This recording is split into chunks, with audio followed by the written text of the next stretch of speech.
मौलाना अब्दुल हमीद नोमानी साहब से इस डिबेट को शुरू करता हूं। स्टूडियो में मेरे साथ मौजूद हैं। नोमानी साहब, ये बताइए, तमाम तरह के इल्ज़ाम हिंदू बनाने की साजिश थोपा जा रहा है, जनगण मन को सप्रेस करके अब ये लाया जा रहा है वंदे मातरम राष्ट्रगीत, जनगण मन से अगर राष्ट्रगान से पहले गाने की बात की जा रही है तो धर्म के खिलाफ है, इस्लाम इजाज़त नहीं देता। मुझे ये बताइए कि क्या वाकई में धर्म जो है वो राष्ट्रभक्ति से ऊपर है? देखिए, वंदे मातरम एक जो है हिंदू सांप्रदायिकतावादी अंग्रेज़ों का नौकर, उसने एक षड्यंत्र प्रयास किया। कौन अंग्रेजों का नौकर, नाम बताइए। बंकिम चंद्र चट्टोपाध्याय। अच्छा, बंकिम चंद्र चटर्जी। हाँ। हिंदू मुस्लिम सौहार्द को तोड़ने का प्रयास किया। आपने नाविल, सबसे पहले तो बंकिम दा को आप जिस नाम से पुकार रहे हैं कि अंग्रेजों का, और वो सब मैं उस पर आपत्ति जरूर दर्ज कराना चाहूंगा। ये आपकी व्यक्तिगत इनकी जुबान संभाली है, ये व्यक्तिगत आपकी सोच हो सकती है, ये व्यक्तिगत सोच हो सकती है, और ये आज से राष्ट्रगीत नहीं है, आज से राष्ट्रगीत नहीं है। हाँ। आज से पहले आपने कभी बंकिम चंद्र चटर्जी पर आपत्ति नहीं उठाई, आज आप अंग्रेजों का चमचा बता रहे हैं उनको। मतलब ये तो घोर शर्मनाक है नोमानी साहब। आप तो तमाम किताबें लिख चुके हैं, आप तो इतने कह चुके हैं, हम आपके यहाँ कई बार कह चुके हैं। नहीं, कई, मैंने तो कभी नहीं कहने दिया होगा आपको। नहीं, आपने कहने दिया ना, कभी नहीं कहने दिया। आपने ये पहली बार बंकिम चंद्र चटर्जी के बारे में ये शब्द इस्तेमाल किए हैं मेरी डिबेट में। आप कहीं और कहकर आए हैं। अंग्रेजों का नौकर था और हिंदू मुस्लिम जो है सौहार्द को तोड़ने का प्रयास किया। चलिए, फिर भी उसने वंदे मातरम लिख दिया। हाँ। आप किसके चमचे हैं जो गाएंगे नहीं? हाँ, हम जो है उसने फिर भी बंकिम चंद्र चटर्जी, जिसको आप अंग्रेजों का चमचा बता रहे हैं, अंग्रेजों का चमचा, अगर मैं आपकी बात मान भी लूं तो उन्होंने राष्ट्रगीत लिखा। राष्ट्रगीत जो आज से नहीं 1950 से गाया जा रहा है हमारे देश में, जिसे मान्यता प्राप्त है। आप राष्ट्रगीत का अपमान कर रहे हैं, आप राष्ट्र का अपमान कर रहे हैं, बंकिम चंद्र चटर्जी का अपमान कर रहे हैं। वो बंगाल के संदर्भ में है, उन्होंने जो है बंगाल के संदर्भ में कोई गीत लिखा जाएगा और राष्ट्रगीत हो जाएगा। कमाल कर रहे हैं आप। ये गलत बनाया इसको, राष्ट्रगीत जो है वो बंगाल का ही संदर्भ में है। रे गलत लिखा, गलत बनाया, ये तो कमाल कर दिया आपने। नहीं, घोर आपत्तिजनक है। मुझे नहीं पता था नोमानी साहब आप इतने आपत्तिजनक नोट से इस डिबेट की शुरुआत करेंगे। बंगाल की आबादी जो है सप्तकोटि थी उस वक्त, जिस वक्त। अरे, बंगाल की आबादी से राष्ट्रगीत का क्या लेना देना? आपको सुजलाम सुफलाम मलयज शीतलाम का मतलब पता है? आपको मतलब पता है? अरे एक बार बताइए, आपको मतलब पता है सुजलाम सुफलाम मलयज शीतलाम का मतलब पता है आपको? उसके माने पता क्या मतलब बताइए? बिल्कुल पता है। कुछ नहीं पता आपको? हम जो है इसमें जो है वो दुर्गा को जो है संबोधित। अरे, दुर्गा कहां से आ गई? ये जो 4 शब्द मैंने बोले हैं, अरे दुर्गा स्तुति तो तीसरे छंद में आती है, जो 2 गाए जाते रहे। वो पूरी तरह दुर्गा के लिए। अरे भाई, अब मैं क्या बनवानी साहब, मैं आपकी उम्र का लिहाज कर रहा हूं, लेकिन मुझे बड़ा तरस आ रहा है आपकी बुद्धि पर कि आप वंदे मातरम को दुर्गा स्तुति बता रहे हैं, दुर्गा स्तुति बता रहे हैं। कमाल कर रहे हैं। वंदे मातरम देश की भक्ति का गीत है। वंदे मातरम देश की भक्ति का गीत है। माटी को उन्होंने दुर्गा, भारत माता की वंदना की गई है, भारत माता की वंदना की गई है।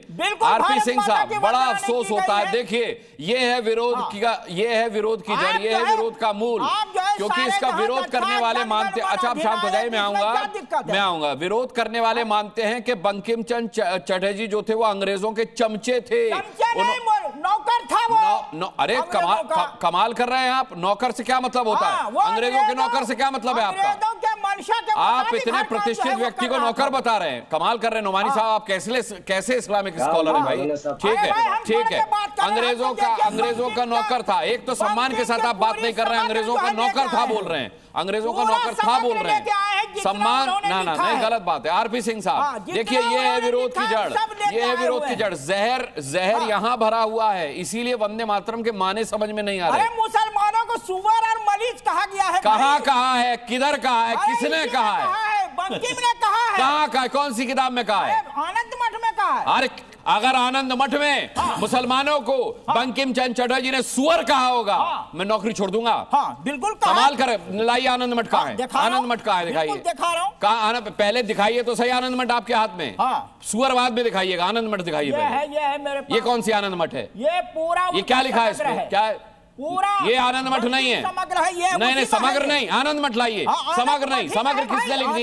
समग्र किसने लिख दी? समग्र नहीं, आनंद मठ लाइए, आनंद मठ लाइए। इसमें नहीं, समग्र में आनंद मठ नहीं पढ़ूंगा मैं, एडिटेड वर्जन में आनंद मठ नहीं पढ़ूंगा। आरपी सिंह साहब, ये देखिए, ये विक्रम समग्र लेकर बैठे हुए, उसमें आनंद मठ के कुछ पन्ने दिखा रहे हैं और कह रहे हैं कि यहाँ मुसलमानों को सुअर लिखा गया है। बंकिम चंद्र चटर्जी अंग्रेजों के नौकर थे, बंगाल को फोकस करके गीत लिखा गया है, दुर्गा की स्तुति है, हम नहीं गाएंगे। तो आपने देखा कितने इनिशियल स्टेज पर जहर भर चुका है।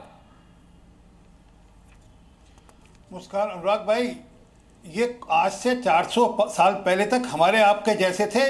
औरंगजेब की शमशीर की नोक से डर के मारे ये बदल गए, इसलिए इस प्रकार की भाषा बोलते हैं। ये तो इनका नाम भी अनुराग होता है, जो सरदार तो नहीं हो सकते थे। तो कहानी मैंने आपको रोको एक बार। आनंद मठ लाइए नुमानी साहब, ये आनंद मठ नहीं है, ये आनंद मठ नहीं है। नहीं, किसी समग्र नहीं, उनका नहीं, समग्र में नहीं मानूंगा, नहीं समग्र नहीं मानूंगा। आनंद मठ लाइए, आनंद मठ लाइए, आनंद मठ लाइए और दिखाइए कि बंकिम चंद्र चटर्जी ने मुसलमानों को सुअर कहा है। दिखाइए, ये बहुत गंभीर आरोप आप लगा रहे हैं, गंभीर आरोप आप लगा रहे हैं। ठीक है, आरपी सिंह साहब को पूरा कर लेने दीजिए। आपके पास आनंद मठ नहीं है, इसलिए इस पर चर्चा नहीं करूंगा। ठीक है, आरपी सिंह साहब, आनंद मठ उसमें पूरा शामिल देखिए, है। ना शामिल क्या होता है? आनंद मठ जब अलग से, तो आनंद मठ लाइए ना। ना ये ना, मैं नहीं मानूंगा, मैं नहीं मानूंगा। मैं आनंद मठ में लिखा हुआ दिखाइए, आनंद मठ लाइए। जब आनंद मठ में लिखा है तो आप समग्र क्यों लेकर आए? जब आनंद मठ में लिखा है तो समग्र क्यों लेकर आए? खैर, आरपी सिंह साहब को बात पूरी करने दीजिए, फिर आता हूं आपके पास। नुमानी साहब, तब तक आप ढूंढिए और कुछ मसाला। ठीक है, आरपी सिंह साहब, क्या कि ये झूठ का प्रपंच रचने की मशीन है ये सब लोग। हाँ। मैंने कहा ना, औरंगजेब की शमशीर की नोक से डर के मारे इन्होंने धर्म परिवर्तन किया, इन्होंने इस्लाम कबूल किया और आज ये रेडिकल हो चुके हैं। इनसे पूछिए, टर्की इस्लामिक देश है। हाँ। टर्की तो इस्लामिक देश है। हाँ। उसके वहां पर भी अन्ना वतन, वहां पर बोला जाता है अन्ना वतन, और ये उनका वहां पर लोगो है अन्ना वतन। अन्ना वतन का होता है वंदे मातरम। नुमानी साहब बीच में नहीं, अन्ना वतन का मतलब नुमानी होता साहब है बीच में नहीं, आप है ही नहीं स्क्रीन पर, बोलते रहिए, आप है ही नहीं स्क्रीन पर नहीं। आप एक ब्रेकिंग न्यूज दे दूं, एक ऐसे नहीं, समग्र नहीं, चंडू खाने की किताबों पर, चंडू खाने की किताबों में मैं अफसोस के साथ इस शब्द का इस्तेमाल कर रहा हूं, क्योंकि आप आनंद मठ का नाम ले रहे हैं और दिखा रहे हैं कोई समग्र। इसीलिए मैं कह रहा हूं कि इस तरीके की ना, इसमें शामिल है का क्या मतलब है? जब आनंद मठ अलग से किताब है तो आनंद मठ लाइए। ठीक है, एक बड़ी, अब छोड़ दीजिए, एक तो इतनी तीखी आवाज में मेरे बगल में खड़े होकर के अनर्गल प्रलाप मत कीजिए।